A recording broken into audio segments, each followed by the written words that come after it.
15 minutes. That's how long you sat in the driveway tonight. Engine off. Keys still in your hand. The garage light on a timer somewhere inside, waiting for you to trip the sensor. You weren't crying. Not really. You were just sitting. Doing the thing you do where you stare at the steering wheel and let your face fall. The actual face, not the one you've been wearing all day. And for those 15 minutes, no one needed anything from you. No one was watching to make sure you were okay. No one was leaning on you because you're the strong one. Your aunt said that tonight, didn't she? In front of everyone, she's the strong one in the family. You smiled. You hugged her. You felt something cold move through your chest that you couldn't name. I want to tell you what that was, and I want to tell you why you're tired in a way sleep doesn't fix. Why I'm fine comes out of your mouth before your brain has even processed the question. Why you can be in a room full of people who love you and feel completely, surgically alone. Because here's the part nobody is saying out loud. You're not faking. You never were. You were trained. Stay with me. In 1993, a Stanford researcher named James Gross ran an experiment that should have changed how we talk about people like you. He showed participants a film designed to make them feel disgust. Then he told half of them, behave so that someone watching wouldn't know you were feeling anything. They did it. They held the line. On the outside, calm, composed, fine. But Gross was measuring what was happening underneath. And underneath, their cardiovascular systems were lit up like a switchboard. Their sympathetic nervous systems, the part of you that handles emergencies, were firing harder than the people who were just allowed to feel the disgust. Looking calm wasn't free. The body was paying for it in real time. That's why you're exhausted after a casual lunch. That's why a good day at work feels like running a marathon in dress shoes. That's why you came home from your brother's engagement party and couldn't get out of the car. You weren't tired from the party. You were tired from the second job, the one nobody else can see, of running surveillance on yourself for 6 straight hours to make sure nothing slipped. That cold thing in your chest when your aunt called you the strong one? That was the 6-year-old hearing her job description read out loud in front of everyone, and nobody clapping for her. Gross's later work, with Oliver John in 2009, found something even worse. People who do this habitually, who suppress, don't just feel less of the bad stuff, they feel less of the good stuff too. The dial doesn't turn down on grief without turning down on joy. That's the part that scares you the most. That you're not sad, exactly. You're just muted. Like someone turned the saturation down on your whole life, and you can't remember when. There's a name for that, by the way. The 2025 study you've never heard of called it the central feature of all this. We'll get there. But first, here's what I need you to understand about how this got built. Because if you think the mask is something you put on as an adult, some bad coping habit you picked up after your first heartbreak or your first hard year at work, you're going to keep trying to fix it the wrong way. You're going to keep promising yourself you'll be more honest next time. And then watching, almost from outside your body, as I'm fine comes out of your mouth again. That mask is older than you remember. Somewhere in your house growing up, having needs was expensive. Maybe nobody yelled. Maybe nobody hit anyone. It might have been quieter than that. A mother who got that specific tight look around the mouth when you were upset. A father who said don't start in a tone that made the room go cold.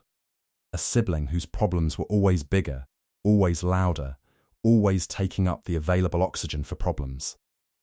You learned the math fast.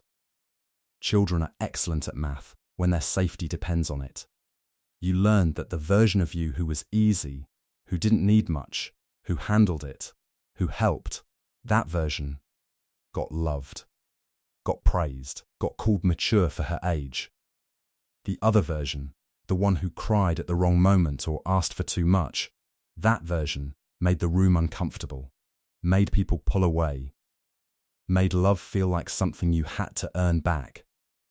So you built someone, a small, competent, smiling someone who could go out into that house and bring back love without paying retail. She worked. She's still working. She's why you have the career you have, the friends you have, the reputation as the rock. She's good at her job. That's the trap.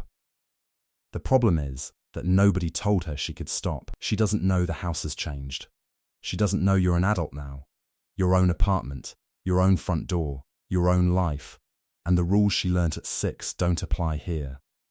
She's still scanning every room for the tight mouth, the cold tone, the moment when needing something becomes dangerous. When you say "I'm fine tonight" in your driveway, you're not lying to your aunt. You're not even lying to yourself. A 6-year-old is lying on your behalf because nobody told her the danger has passed. There's a clinical word for this gap, incongruence. Carl Rogers called it in 1959, but the word doesn't matter. What it looks like in a real person does. A Medium writer named Sophia described being the friend everyone leans on. She wrote about being in rooms full of people and feeling completely alone. Because nobody knew her. They knew the version she performed for them, but not the actual her underneath. She had migraines that wouldn't go away. 3 out of 4 people in her sample met the criteria. 3 out of 4. But the headline finding wasn't the prevalence. It was this. The core symptom in this group isn't sadness. It's anhedonia.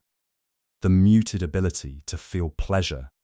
People who hit deadlines, take care of others, look great on paper, and quietly cannot feel joy. And here's the part that should stop you. Joseph found that anhedonia scores were higher in married and partnered people than in single people. The people most surrounded by reasons to be happy were the ones least able to feel it. Because the gap between what I have and what I feel looks, from the inside, like ingratitude. And ingratitude is a thing the 6-year-old in your head has very strong rules about. So you don't tell anyone. Especially not the person sleeping next to you. Especially not your family who would say, "But look at everything you have." You just lie there at 1 a.m.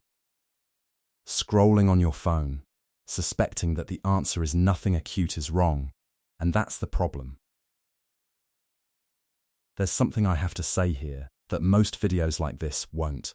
People with this specific shape of depression, the smiling, functional, rock of the family version, are not at lower risk than the visible kind. They're at higher risk. Classic depression saps the energy required to act. This version preserves the capacity to function, which means it preserves the capacity to plan.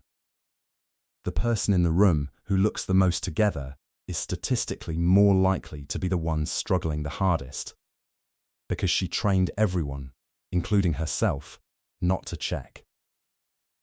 That's what healing looks like for people like you. Not a breakdown. Not a breakthrough. Just slowly convincing a child who's been on watch for 30 years that she's allowed to come down off the roof. If you recognized yourself anywhere in this, if there's a specific line that made you go, "Oh, I'd rather you didn't perform a comment about it." Just sit with it. Tonight. With the lights off if that's where you are.